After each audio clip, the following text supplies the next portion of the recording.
Hello and welcome back to Mount & Blade Warband. I actually really wish I had spec'd more points in intelligence. I really am regretting not spending more points in that now, even though leadership is what I went for instead. I went for leadership, I went for charisma, I went for, well, for a certain, I guess to a certain extent, I actually went for trade skill. Did I actually go for trade skill? Let me actually just have a quick look. Yep, I did actually go for trade skill. Alright.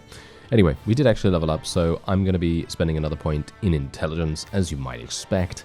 And we're going to be going for another point in trainer. And now, here's the thing. I have nothing else that I really want to go for, so I guess I'm just going to go for pathfinding, just in case. I mean, this is pretty much what I'm doing now. I'm taking things just in case.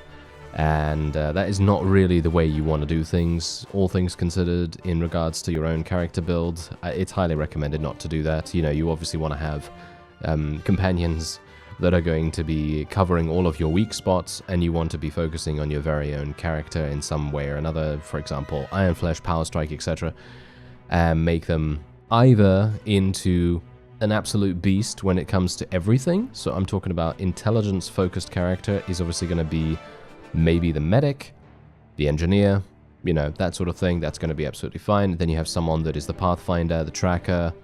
Then you have someone that is going to do the training. Well, I mean, technically everyone can do the training, of course, if they have high enough intelligence. But then obviously you have the person that is going to do other things. But there are only a couple of skills that the player character is the only one that can do. For example, leadership. Leadership is the only one.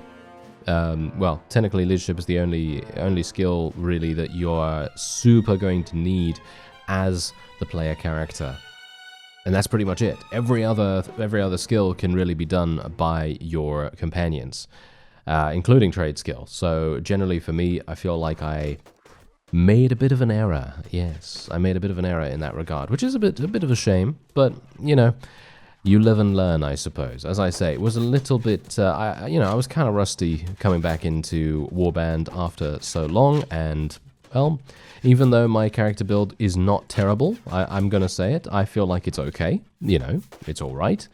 It is certainly not what I would do if I could start again.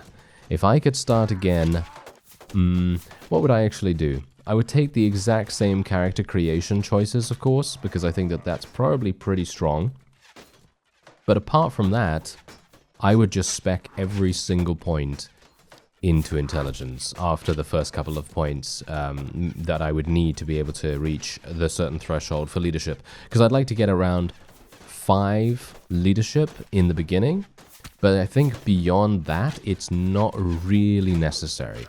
You can, obviously, if you want to, but I think in general, getting the ability, if you're wanting to go really fast and you're wanting to, build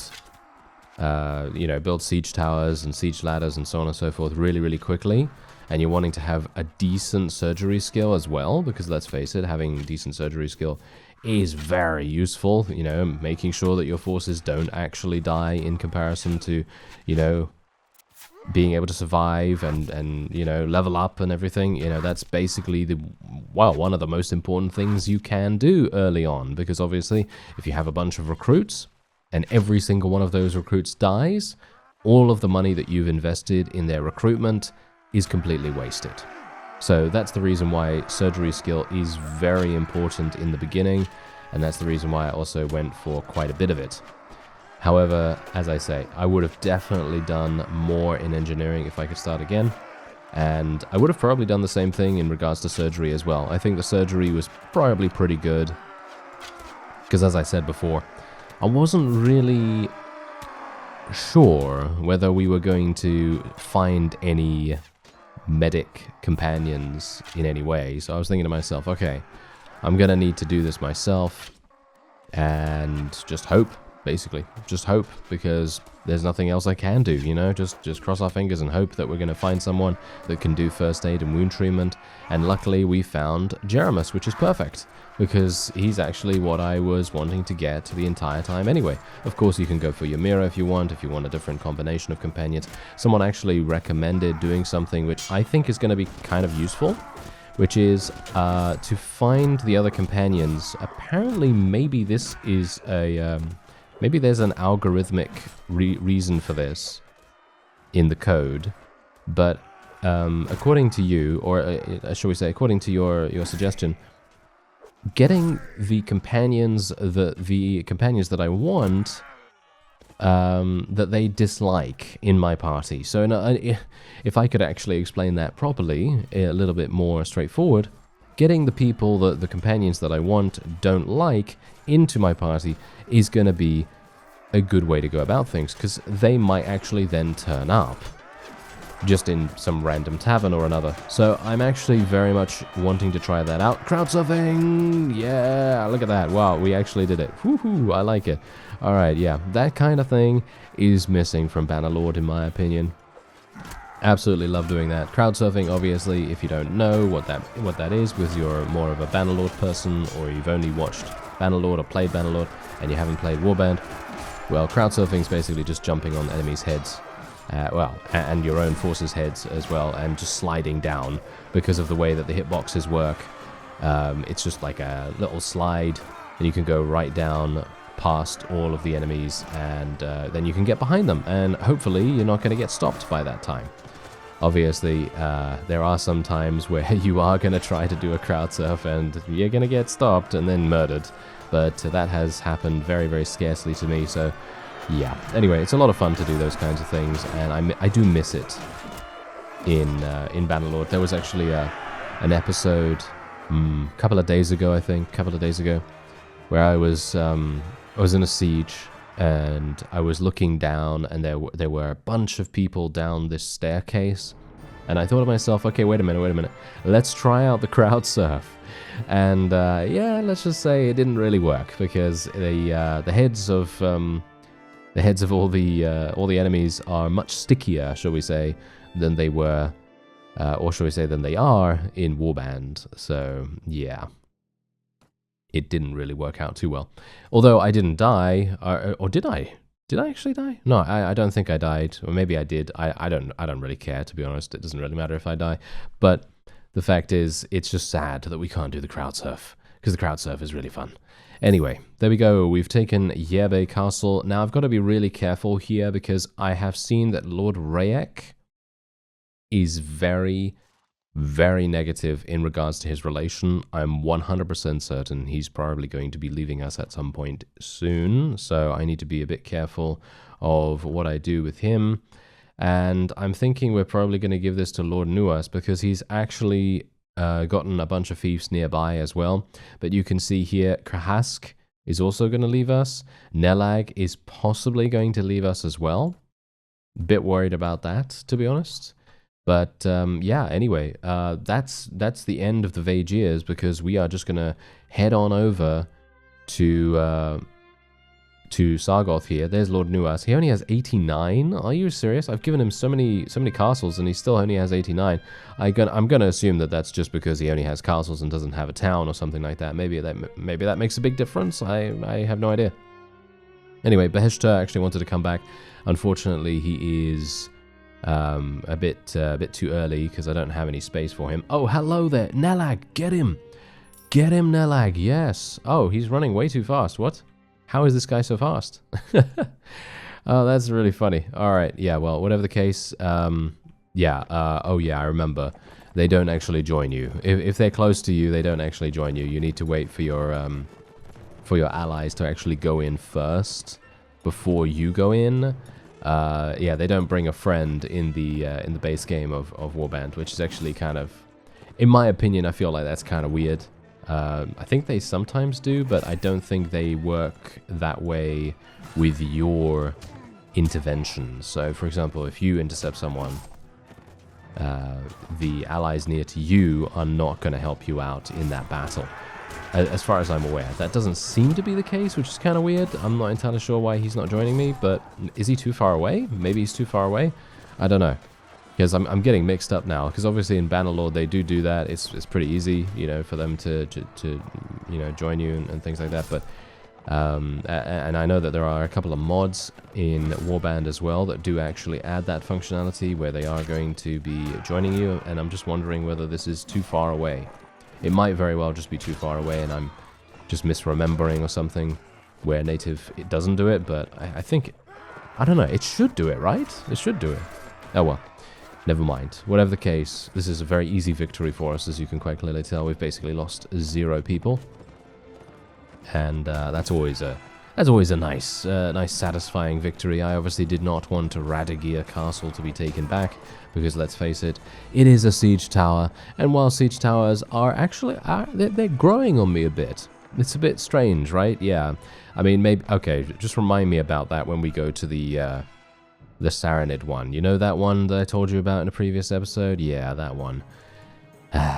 The one that's really far away from the walls. Yes, that one. Yeah, let's not talk about it. It's going to give me nightmares. So anyway, let's just move on. Yeah, as you can see, he was actually really, really close, and he did not join in the battles, so I can only assume that the bring a friend mechanic, as I like to call it, is not implemented into native, which is very disappointing, in my opinion. I feel like it should definitely be there, but apparently it's not. Oh, hello there. Wait a minute. Lord Nadar needs some assistance by the looks of things. Beheshter is still unable to join us. I'm actually just going to go in for an auto-resolve here, and there we have it. We've... technically, we should get relation with Nadar, but I'm going to assume that we already have maxed out relation with him. I think we do. I think he likes us a great deal. So, yeah, he doesn't really gain anything from me helping him, but I guess he doesn't die, so I guess that's kind of good, right? Yeah, I think that's kind of good. Anyway, yeah, there we are. That was done, and now we can go over to Sargoth. Now let's just cross our fingers, all right? Cross our fingers and hope they haven't put 300 units in here. That is the only thing that I'm really worried about at this point. Let's go in and speak to Jeremus real fast. I'm going to give him... yeah... I actually would like to give him some trainer skill, I guess. I mean, technically, it would be a good idea to give him some surgery too. So I'm actually just going to catch up with surgery on him. And then we're just going to go forward with that. Even though, technically, it would be good to actually get him 10 strength. Yeah, I think it would be good to get him 10 strength due to crossbow requirements. It would be good to get him that. But as it stands, yeah, probably not going to be something that I'll be able to do right now. I'd like to get him to at least... I would like, ideally, to get into 27 intelligence, but I feel like it's going to be a bit difficult for us to do that. And yeah, as you can quite clearly tell, there are a lot of people in here, so this is going to be somewhat tricky. Let me just get my veterans up to the top here. There we go. And I'm just gonna wait here for a little bit. Just gonna wait here for a little bit because there's this fellow. I'm gonna attack him. These vassals. They should really just, you know, just go away. They should really just go away and let me do my thing. But, you know, they really don't want to be eliminated. But here's the thing. If we actually eliminate them and we take Sargoth, all of the remaining vassals that we have decent relations with, that is, you know, because obviously we've got some pretty high relation points with all of them. Well, most of them, you know, obviously the ones with good personalities, of course, they are... hopefully, cross fingers, going to join us. I mean, we have a pretty significant, pretty significant portion of territory, and the only other faction that I can see them joining is probably the Saranids. I'm thinking they'll probably join the Saranids or something like that, which definitely is a bit worrying because I noticed a bunch of Nords also joining the Saranids. But what's really funny is that there was a vassal from the Saranids, and I believe he was a previous Nord vassal, who has now been indicted by, what's his name? Sultan Hakim. Yes, Sultan Hakim apparently was not very pleased with this fellow, and now he has to, sought refuge with us. And so when I go back to Wurcheg, I should be able to accept him into our service, which is exactly what I will do, of course. Free vassals coming to join us is always a good idea, but you've got to bear in mind that the more vassals we accept, the more likely it is for them to well, basically leave us for good, you know what I mean? Because here's the thing. If one of these vassals has a really low relation with us, we have, I think, 2 or 3 that have almost negative 100 relation. They're probably going to be leaving us soon. And if they leave us with their fiefs intact, it's going to be a bit problematic, obviously. It's going to cause a, well, dependent on the person that leaves, it's going to cause a pretty big rift in the middle of our territory, and that's going to be kind of annoying. But apart from that, the main thing we've got to consider is that these fellows are then not going to rejoin us, or at least they should probably not rejoin us because of their, you know, dramatic hatred of us at this point, because they have negative 100 relation, as I said. Anyway, the smart idea, and this is a strategy that I've used in the past, the smart idea is to just leave them. Yeah, I know, it's kind of weird, right? Yeah, you can actually do that if you want to. I'm not sure if this actually works long term, but it's definitely something I would recommend to do if you are worried about the security of your own faction or something like that. So, for example, what you can do is, you know how they go over to your main base, and obviously mine is Wurcheg, my home is Wurcheg. If they go over there and they're waiting in your keep, you can basically just leave them there. Yeah, you can just leave them there. They're just going to stand there forever, and they're not going to do anything, and the defenders are sallying out. Okay, that's perfectly fine. Yeah, so the vassals are not going to do anything. They're just going to stand there, and they're not going to be on the world map. They're not going to be doing anything at all. They're not going to be attacking you. They're not going to be attacking for you. So if you're generally having a pretty decent time of things, and you don't need their assistance, then you can theoretically just leave them forever. And then you don't have any issues whatsoever with,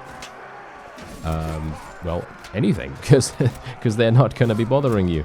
They're not going to be bothering you in the least for fiefs. They're not going to be bothering you in, you know, by attacking you in aggression or anything like that. It's going to be absolutely fine.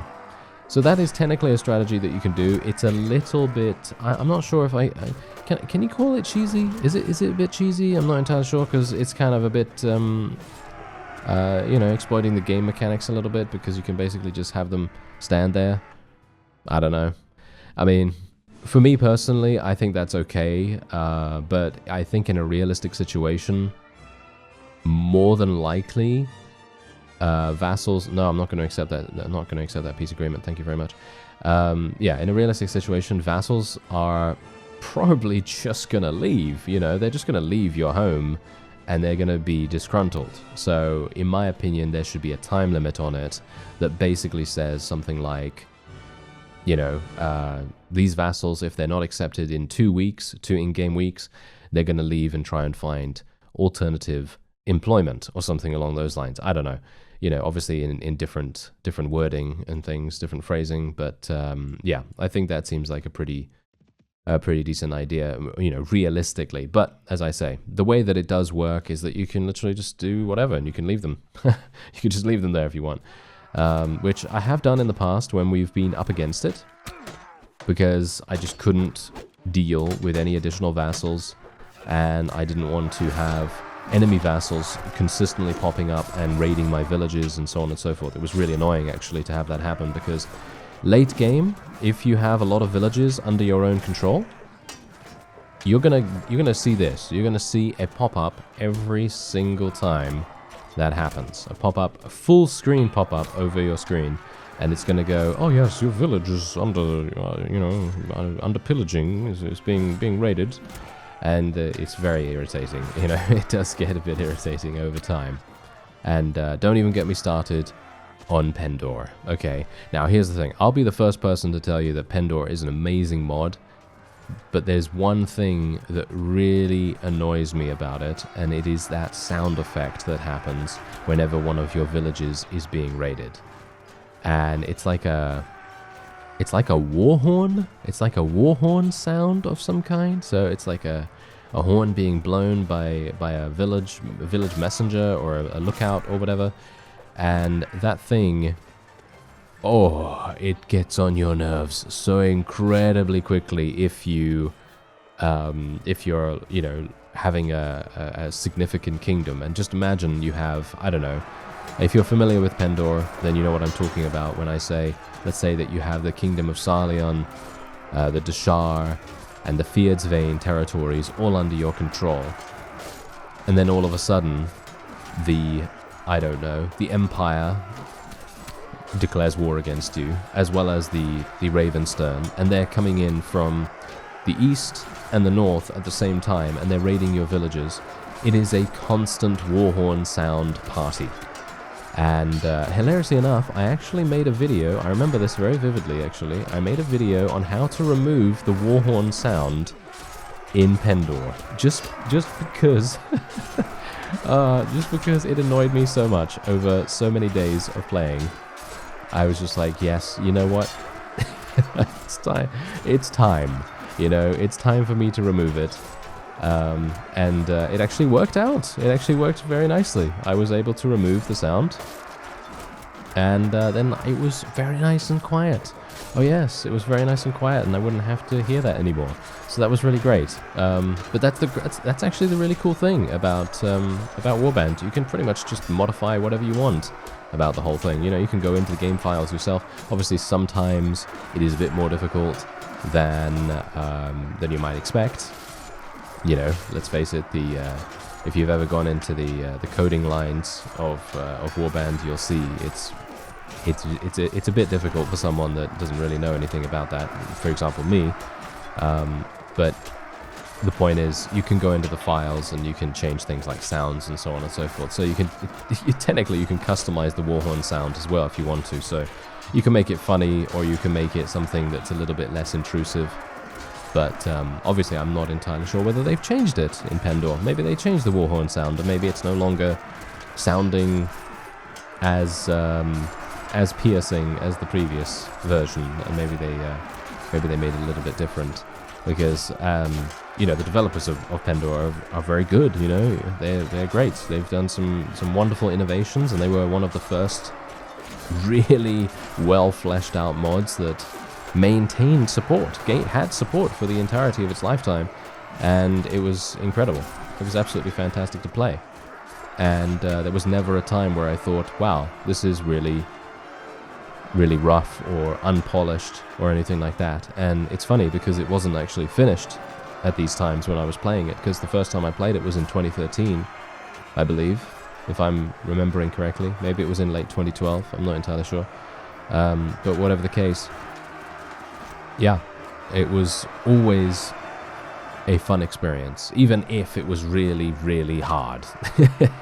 Because it is a very, very difficult mod if you're gonna start off with it. And let me tell you, when I first went into Pendor, I I did something really stupid as well. I thought to myself, you know what, I want a challenge, so I'm gonna turn the difficulty up all the way. And so I put the difficulty rating on 80%, or I think it was the highest it could be at the time, which was, I think, 80%. I could be wrong about that. It might be more than that or less or whatever, but I basically put everything on the maximum setting. And this was me, right, after basically only playing a small amount of Warband native. Yeah. You can kind of tell what happened at that point. I had a lot of bad habits, as you might expect. You know, I still have some of them, even today, where I run in randomly and die. You know, those kinds of things. It happens. But yeah, generally, I then started playing Pendor, and the difficulty settings were on maximum.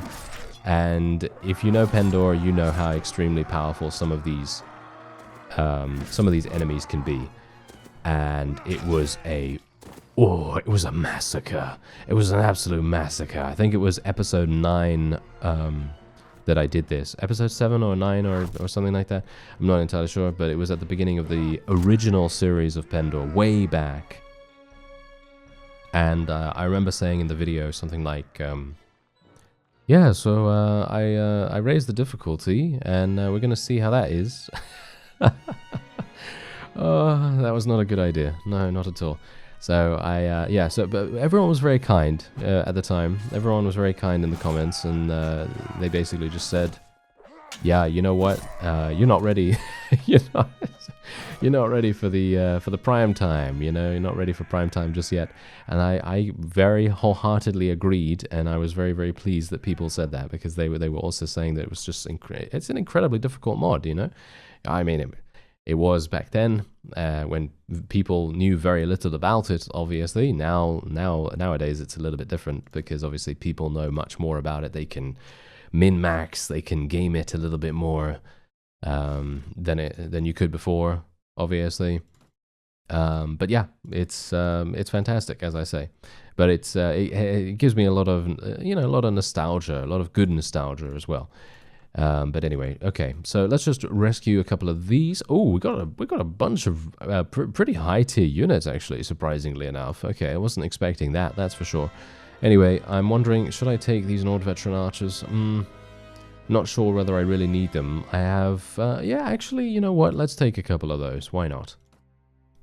We're just gonna leave all the loot. Don't really need it. And there we go. So we've taken Sargoth, and what we're gonna do... I only have 1 town and 2 villages, but does that actually matter? I'm thinking it probably doesn't matter. So I'm thinking we're probably going to give this to Lord Olaf? Or I could give it to Nelag, but is it too late for me to give it to Nelag? That's the problem, because he has like, what, minus 80 or something like that? So I'm going to give it to Lord Olaf. Yeah, that's okay. As you can see, Nelag has minus... I can't actually see. There we go, 74. Yeah, 74. So it might be a bit late for me to try and appease him at this point. And I don't really want to give him a potential town and then he just, goes away with it. That would be pretty awful, wouldn't it? So, yeah, hopefully we have made the right decisions. And now I'm just gonna have a quick look-see. I will be keeping most companions now, just because if we can come across... Oh, wow, really? Okay, yeah, I was going to say, oh, look at this. Yeah, fantastic, isn't it? Okay, yeah, so anyway, point is, if we come across any companions, I'll be attempting to get them as quickly as I can into my army, so that we can potentially run across a bunch more, because of course we want to get as many people as possible into our army. And are we at war against the Rodox anymore? No, we're not. No, we made peace with them. I actually thought they may have declared war against us again, but no, I think there's a non-aggression treaty, peace agreement, whatever, still ongoing, so we don't really need to worry about that. And I think we can probably just, well, just wait. There's not really any necessity for us to run around or anything like that with an army, so I'm basically just going to let my forces go, going to let them do whatever they want to do. And yeah, Beheshtar is obviously complaining about the fact that I sent off Ymira for some reason. I mean, generally, I just want to get as much right to rule as possible so that people actually recognize us as a proper monarch. That is the whole reason why you want to do that, of course. Anyway, I'm actually wondering whether we should even bother going to Wurcheg. Actually, yeah, I think we should. The reason why we want to go to Wurcheg, and look at this. You see exactly what I'm talking about right here? Look at this. Lord Sardun, Lord Galad, Lord Marayir, they're all waiting for me to accept them into our service. And they won't move from this point unless we tell them to, which is really quite funny in my opinion. Anyway, King Yaraglek, we're going to say enter into truce, and we're going to send... We're gonna send Beheshtar. Yeah, that's not gonna work out. Yeah, I'm not holding out too much hope for Beheshtar actually coming back and doing a decent job here. But maybe he's gonna be okay, because let's face it, I kind of just want to make peace at any cost at this point. Didn't really want to let Borcha go because he is I think he's providing something pretty good to us at the moment, or I could be wrong. I'm not entirely sure, but yeah. Oh, here we go. It's happening. Okay, so the VAEGIRS, look at this. Naldera joins us, and then Mariga, Doru, and Belgaru, they all join the Sultanate, and then Raucha joins us. And of course, as I said to you before, they're going to be coming here to Wurcheg, and they're going to be standing in the castle. Lord Vlan joins us, and then Mamun, Thaisa, Rudin, all join the Sultanate, and then Kumipa joins us.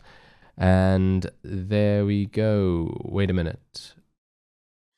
Yeah, he's ready to pursue peace. Oh, okay, fantastic. So there we go. A truce of 40 days. Let this truce, there we go. Okay, that's actually fantastic. That's a super nice way of us gaining right to rule as well.